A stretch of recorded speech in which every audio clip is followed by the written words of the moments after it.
我们改革的脚步不会停滞，开放的大门只会越开越大。China has taken advantage of trade. On behalf of the government, the People's Republic of China has extended an invitation to President Nixon to visit China before May 1972. 5 years or so, we've seen a deepening of investment by Chinese companies. Da relação de confiança com a República Popular da Contradictions China. caused by industrial civilizations are most prominent. Temos ali amigo e parceiro para o futuro.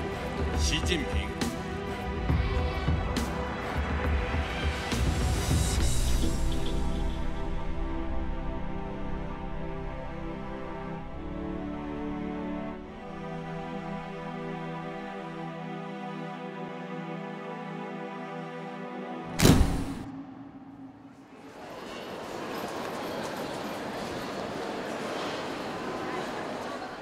因为我们小时候，我都是一直聽着這一句話，就是愛國、愛黨、愛人民。我覺得首先係表達咗祖國對我哋嘅關懷先啦。咁我覺得身為濠江嘅學生係非常之自豪嘅。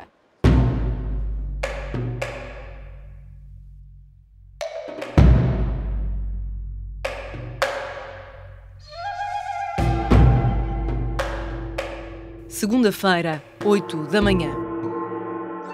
O dia começa solene nas escolas Okong em Macau. Como um verdadeiro porta-estandarte dos princípios e valores da nação, a escola respira patriotismo. No pátio, um exército de alunos milimetricamente alinhados para a cerimónia do içar da bandeira nacional.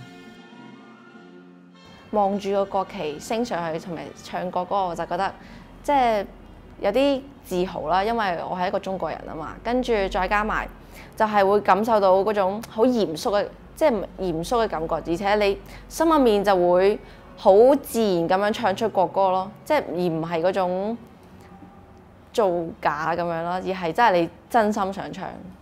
而且升旗儀式的話，讓我們每當我們望向國旗的話，我們都會有一種家國的情懷，然後凝聚一種愛國的精神。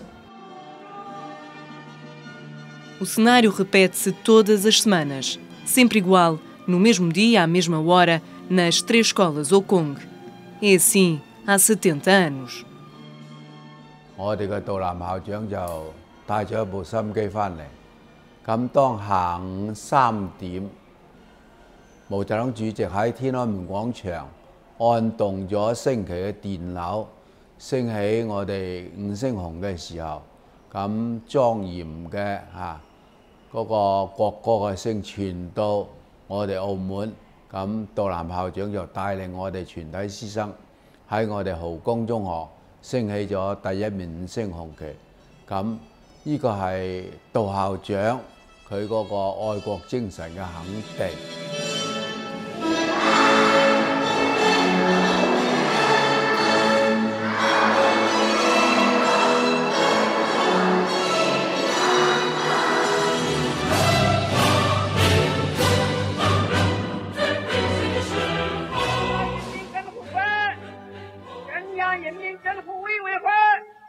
No primeiro dia de outubro de 1949, a praça de Tiananmen testemunha o momento histórico da proclamação da República Popular da China. Seria o princípio do fim de uma violenta guerra civil que durante anos dividia o país entre comunistas e os nacionalistas do Kuomintang.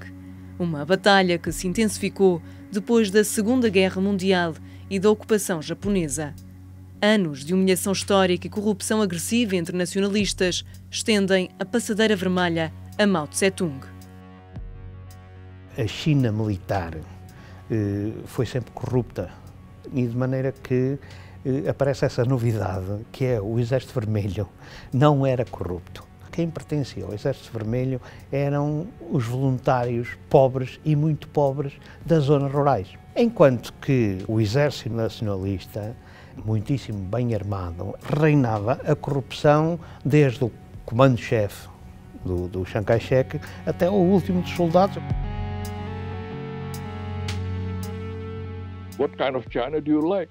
China of Kuomintang, very corrupted, or the China of Mao Zedong, with a new hope for China? Which do you support?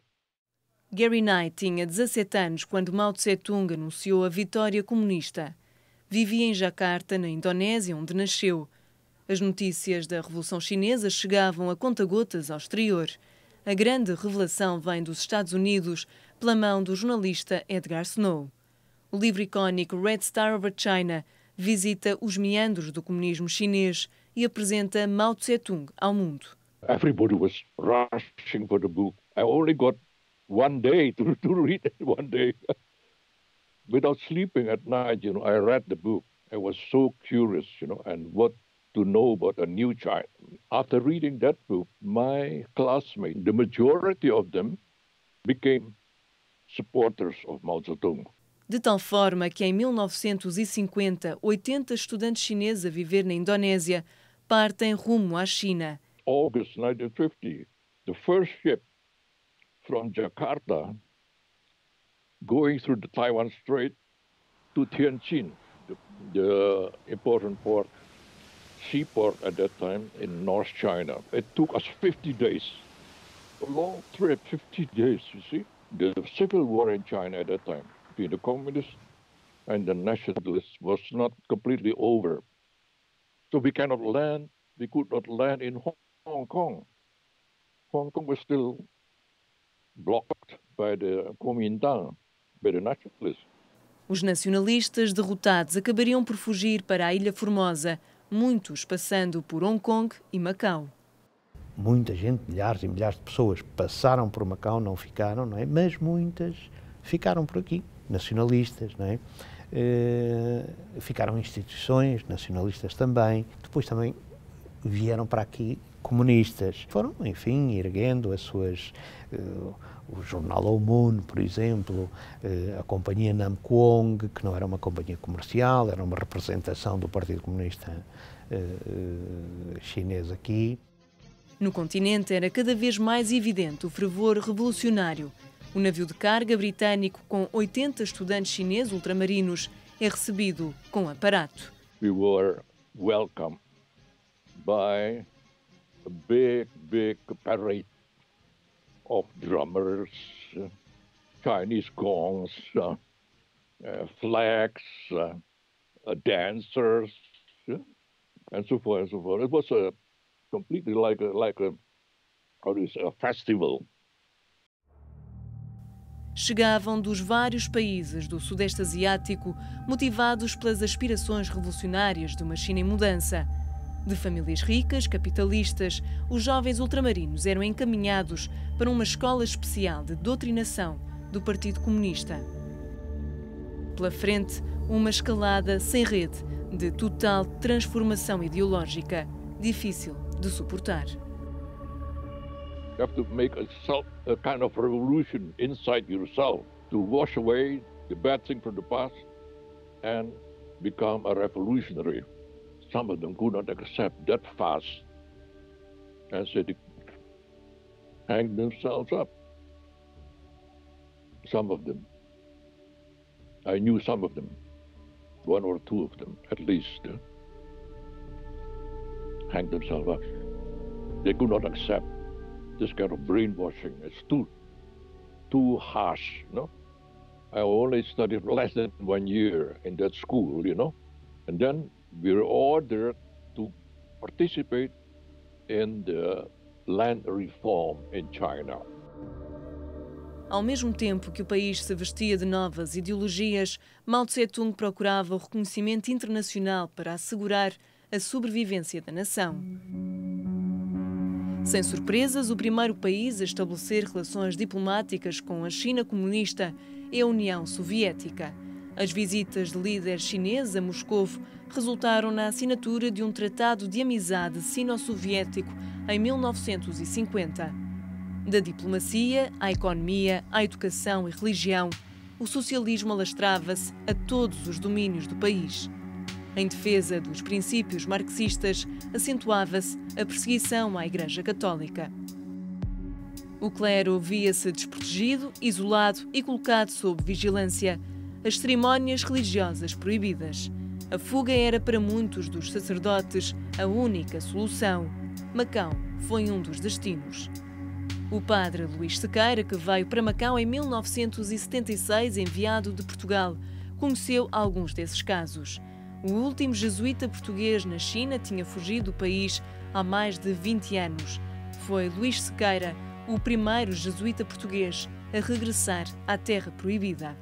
Eu fiz assim quase que uma pequenina promessa, 25 anos depois, portanto em 1979, eu entrei na China numa pequenina viagem turística, com todas as licenças, tudo isso, mas fui ali a Sequei, onde a igreja estava transformada num laboratório de química e numa biblioteca.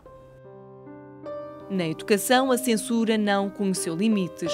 O cerco apertava e a história era filtrada em todas as áreas de estudo. 因为我在大学里面念书的时候呢，就讲到科尔贝写实主义者，科尔贝老师结束了，就说没有了。我觉得不对啊，我说科尔贝这个是1850年的左右的时间，他的活动时间是这样。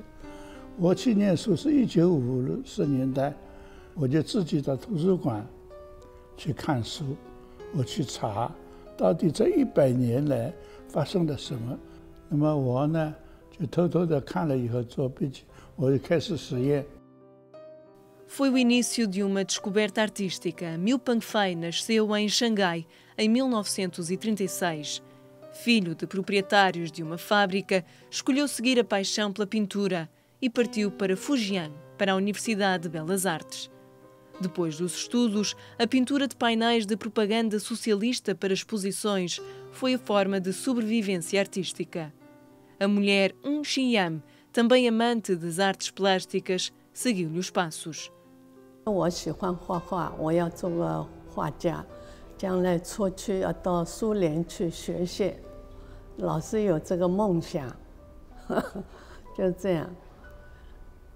但是我小学，因为我会画画嘛，就是学校里的墙报啊、壁报啊，都是我画。 Mas era a economia que ia confirmar o sucesso da transformação político-social da China.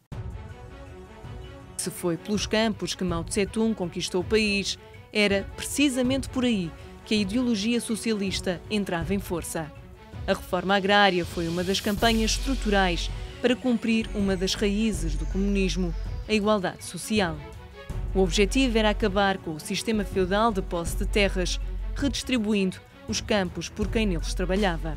O que Mao faz é o que eles falavam da malga de arroz de aço, ou seja, com o Mao Tse-tung todos os chineses têm almoço e jantar. E de maneira que isso é uma transformação extraordinária na história da China. Nunca tinha acontecido. I still appreciate, that part of history that we, young students from overseas, were sent to participate in the land reform.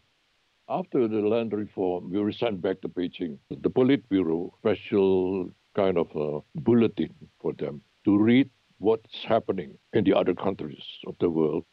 I was translating a lot from Dutch, from German, from Swedish, Italian, and so forth, into Chinese and send it to them. Em 1958 arranca uma nova campanha de aceleração económica. O grande salto em frente pretendia completar a industrialização em tempo recorde. As zonas rurais foram nacionalizadas e divididas em comunas. As práticas radicais de produção e metas ambiciosas revelaram-se insustentáveis. They put everything in disorder, not according to what the farmers should have produced, but according to the will of the bureaucrats at the top. Doesn't work, you see? Didn't work at all. Enviado para os campos de Sichuan, Gary Knight testemunhou o fracasso do grande salto em frente. As epidemias, a fome e a morte moravam lado a lado. Not enough agriculture products, you see, to sell into the open market. No more. Destroyed. The agriculture was completely destroyed. People died of starvation at that time. A lot. Mais de 40 milhões morreram em 3 anos. O número exato é ainda hoje desconhecido. Foi o maior desastre da história provocado pelo homem. O princípio da década de 60 seria um dos momentos mais difíceis da história da China. À medida que a União Soviética mostrava abertura para uma coexistência pacífica entre o comunismo e capitalismo, erguiam-se cada vez mais altas as muralhas ideológicas. A China fechava-se nos segredos de um socialismo implacável, a tentar lidar com as consequências do fracasso daquele que tinha como ambição ser o grande salto em frente. Em 1966, Mao Tse-tung avança com uma nova campanha política para neutralizar a crescente oposição que se fazia sentir dentro do próprio partido. That is the greatest disaster that I ever met during my lifetime, the Cultural Revolution. I was almost killed. See why? For nothing. If you look back at it, for nothing.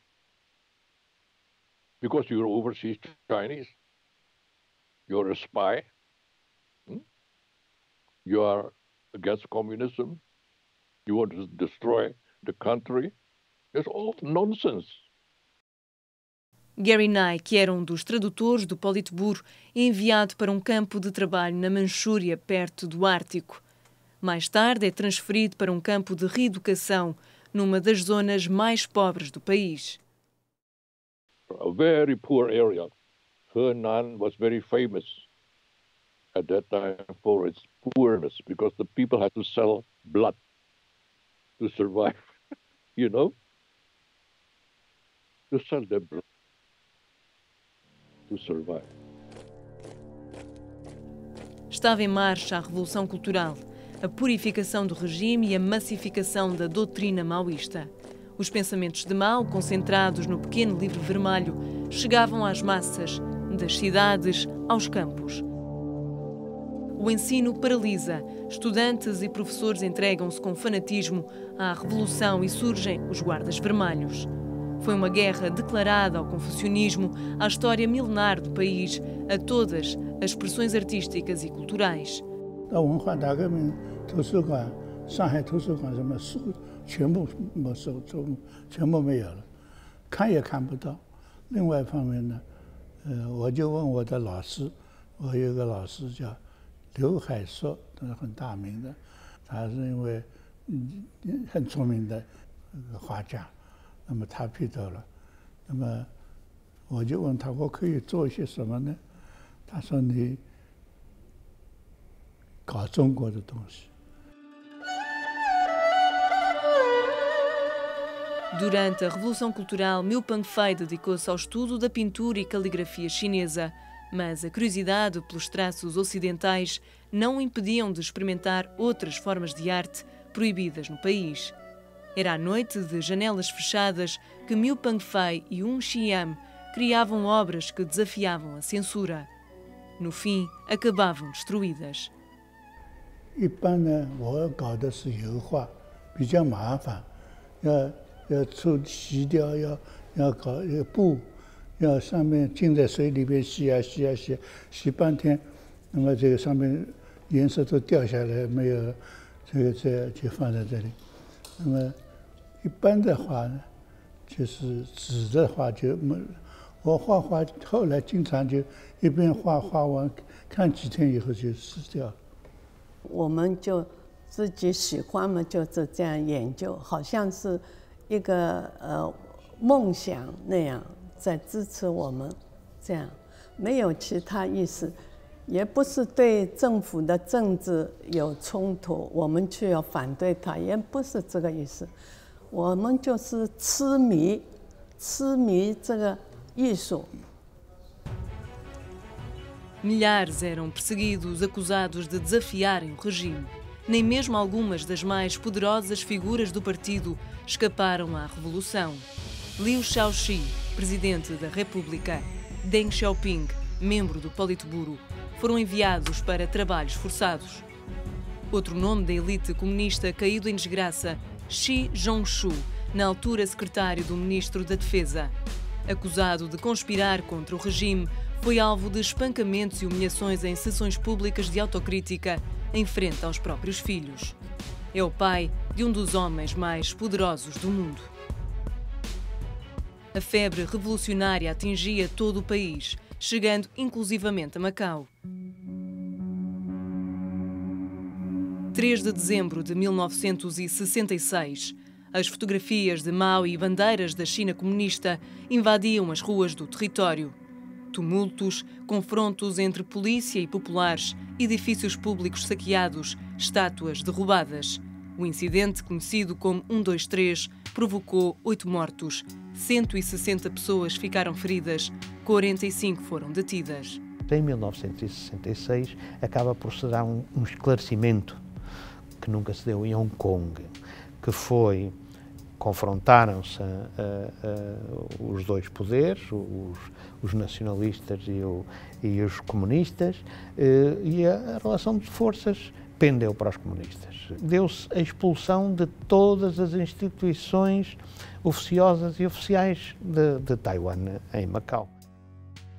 A ruptura ideológica entre a China e a União Soviética acentua-se e no campo diplomático as forças desalinham-se. O caminho estava aberto para uma aproximação dos Estados Unidos à República Popular da China, feita nos bastidores através de uma delegação de ténis de mesa. Foi a diplomacia do ping-pong, como lhe chamaram. Foi a forma que os americanos tiveram de estabelecer contato oficial com as autoridades chinesas, mas o que saiu nos jornais, nas televisões, etc., foi os homens de ping-pong americanos a jogar com os chineses. Em 1972, o presidente norte-americano Richard Nixon confirma o sucesso do jogo diplomático numa visita histórica a Pequim. A China de Mao é aceite a nível internacional. No Conselho de Segurança das Nações Unidas, a República da China Nacionalista perde o assento para a nova República Popular da China. A Revolução Cultural, ainda viva, revela-se mais agressiva, com a insurgência cada vez mais descontrolada dos Guardas Vermelhos. Estima-se que entre 500 mil e 2 milhões de pessoas terão morrido às mãos dos soldados voluntários e do próprio regime. Como dois oásis num país em ebulição, Hong Kong e Macau são vistos como refúgio. Eu, quando cheguei, ainda num sistema ainda bastante fechado do continente, de facto, narrações de que pelo Canal dos Patos alguns tentavam fugir, mas depois terminou porque era muito perto e muito arriscado, porque também morreu por lá gente, e inclusive ainda me lembro das guaritas dos soldados que protegiam a Ilha Verde. Claramente também me recordo que entrava gente atravessando o mar nos lados de Coluan. Portanto, ainda sou do tempo de ouvir isto. E de saber notícias de pessoas, até um ou outro até apanhado, ou um ou outro até morto. Mas seria outra morte que viria a voltar a transformar o caminho da China. Considerado por muitos como um grande estratega político, mentor militar e salvador da nação, Mao Tse-tung morre em 1976. Com ele, a Revolução Cultural. A ala mais moderada do partido assume as rédeas, com Deng Xiaoping ao comando. É o início de uma nova era.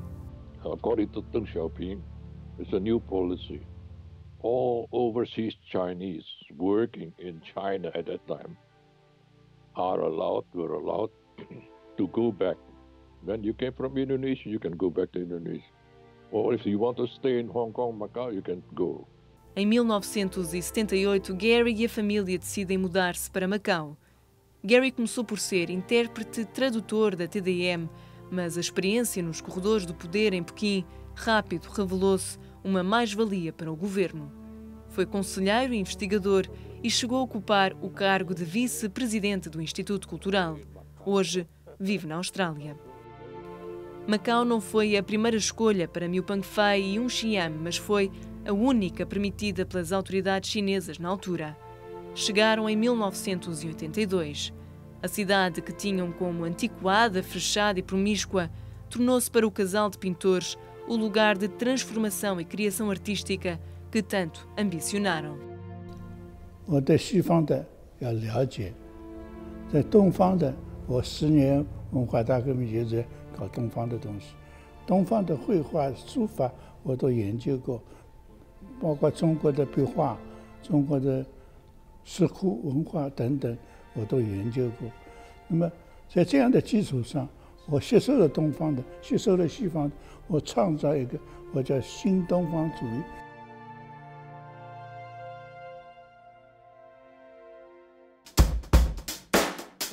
É com Deng Xiaoping que a China dá um verdadeiro salto em frente nas políticas económicas. O desenvolvimento da indústria e comércio são a principal preocupação do novo líder.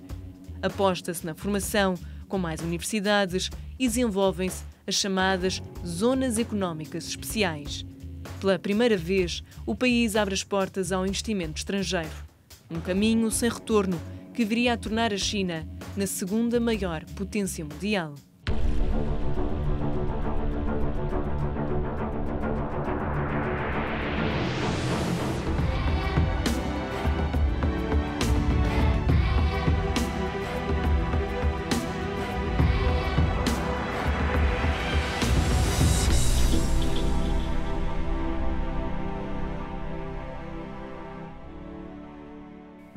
Lembra-se dos filhos de Xi Zhongshu que assistiram à desgraça do próprio pai durante a Revolução Cultural? Xi Jinping é uma dessas crianças. De príncipe vermelho a traidor do partido, Xi viveu momentos difíceis durante a era maoísta. Podia ter escolhido o caminho da resistência, mas foi a resiliência e a lealdade ao partido que o levaram ao topo do poder. É hoje o líder do maior regime comunista do mundo. A China foi sempre caracterizada pela sua muralha, a muralha da China, que não deixa entrar ninguém. Agora está a acontecer uma coisa que é extraordinária. A China está, enfim, a ir nessa nova política expansionista para o exterior. Xi Jinping tinha objetivos bem definidos para a China. Desenhou um programa de unificação nacional que tem como meta celebrar os 100 anos da República Popular da China, com a coroa de ser a principal potência económica. Alimentando o sonho patriótico, Xi reescreve a história com uma nova Rota da Seda. Um projeto em grande escala, ambicioso, que promete uma união global dos povos através da construção de estradas, ferrovias e portos estratégicos. 共建“一带一路”倡议源于中国，但机会和成果属于世界。 Começaram por ser 60 os países interessados. Milhares de milhões de dólares são investidos pela China. Uma iniciativa pioneira, recebida com desconfiança pelas grandes potências ocidentais. A propaganda ocidental, e principalmente a propaganda americana, enfim, acentua essa questão para dizer: ei, cuidado que vêm aí os chineses invadir o mundo. Não vão invadir o mundo, de certeza absoluta. Mas que é um momento extraordinário da China, é, e que merece ser estudado. Nunca a China foi tão influente e poderosa, nem tão desafiadora dos princípios marxistas. A China confronta-se com um problema gravíssimo. A ideologia está a sustentar-se cada vez mais num vácuo. Portanto, Xi Jinping não tem alternativa senão apertar o pulso de ferro em torno do seu próprio partido. Desde que chegou à presidência em 2012, Xi Jinping conduz uma campanha anticorrupção que derrubou mais de 1 milhão de funcionários do partido.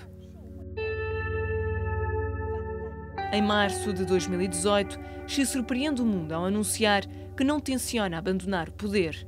Uma revisão da Constituição chinesa para retirar o limite de mandatos abre a porta a um reinado vitalício. Temos aqui um regime totalitário, a China é uma ditadura, e de maneira que consegue pôr em funcionamento uma sociedade orwelliana que só era possível com um comando central. A tecnologia está à mão e de maneira que o regime aproveita. Liberdade de imprensa, liberdade de expressão, liberdade de assembleia e direitos humanos. Todos estes princípios fundamentais são ajustados em torno de um poder incontestável. A internet é controlada, quase todas as redes sociais são proibidas e foi criado o maior sistema de controle e vigilância da população. O sistema de créditos sociais pune e beneficia cidadãos em função dos comportamentos do dia-a-dia.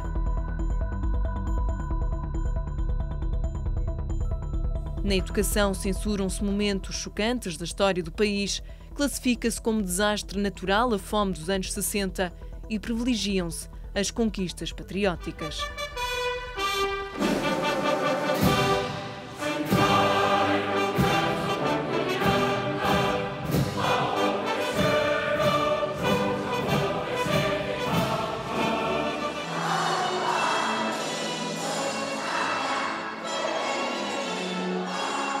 他们是紧紧地联系在一起的，因为是共产党带领我们全中华民族解放我们嘛，解放我们，然后呢带领我们走出困境，然后从而到现在我们才能有这么好的生活。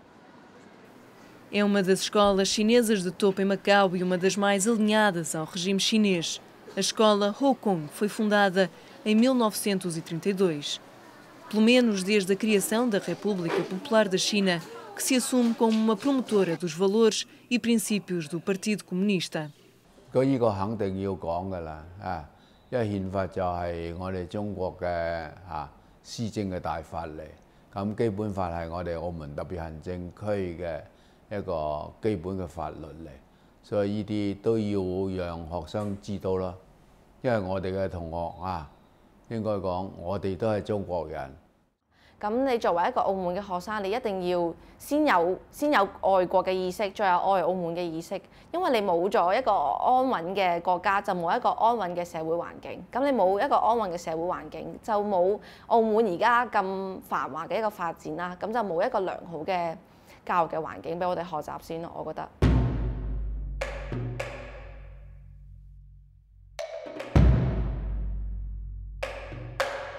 Hoje, a escola Hokong divide-se em 3 polos distribuídos entre Macau e a Taipa. Do infantário ao ensino secundário, no total, a escola conta com 3.500 alunos.